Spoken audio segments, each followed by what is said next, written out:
Hello everyone, so welcome to my channel Miss Botanophilic. तो अभी जो उससे पहले वाली वीडियो थी, शॉर्ट वीडियोस में मैंने आप लोगों को इकोटोन के बारे में बताया था। अब एक टर्म और आता है जिसको हम बोलते हैं इकोक्लाइन। तो देखो, इंटरव्यू में ना इकोटोन या इकोक्लाइन के बीच में आपसे डिफरेंस पूछा जा सकता है।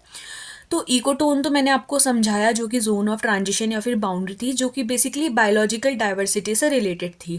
अब बात आती है इकोक्लाइन की।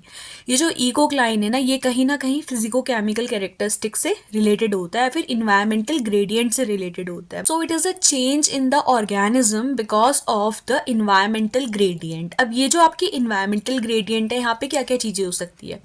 इन्वायरमेंटल ग्रेडियंट आपका ऑल्टीट्यूड हो सकता है, टेम्परेचर होता है, सैलिनिटी हो सकती है, कुछ भी हो सकता है। बेसिकली जो फिजिकल एंड केमिकल कैरेक्टरिस्टिक्स होते हैं एक पर्टिकुलर इन्वायरमेंट के, ठीक है।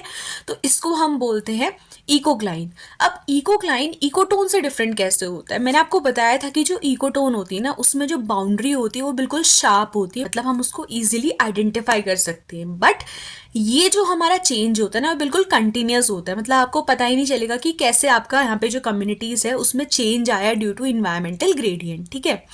तो यहाँ पे ये जो चेंज होगा वो बिल्कुल ग्रेजुअल होगा और कंटिन्यूस होगा। वहीं पे जो आपका इकोटोन था, उसमें जो आपका चेंज हो रहा था वो कैसा था? डिस्टिंक्ट था और शार्प था, ठीक है। सिंपल सी बात ये है कि इकोक्लाइन जो वर्ड होता है वो आपका इन्वायरमेंटल ग्रेडियंट से रिलेटेड होता है। अगर सॉल्ट की वजह से आपकी कम्युनिटी चेंज हो रही है तो उसको हम हेलोक्लाइन बोलते हैं। वहीं पे जैसे आपका क्या आता है, थर्मोक्लाइन आता है बिकॉज ऑफ टेम्परेचर। तो इस टाइप से अलग अलग वर्ड्स आप यहाँ पे यूज कर सकते हो। इकोक्लाइन होता है, it is responsible for the formation of the ecotype. तो इकोटाइप और इकेट्स के बारे में हम लोग नेक्स्ट कमिंग ऑन वीडियो पे बात करेंगे।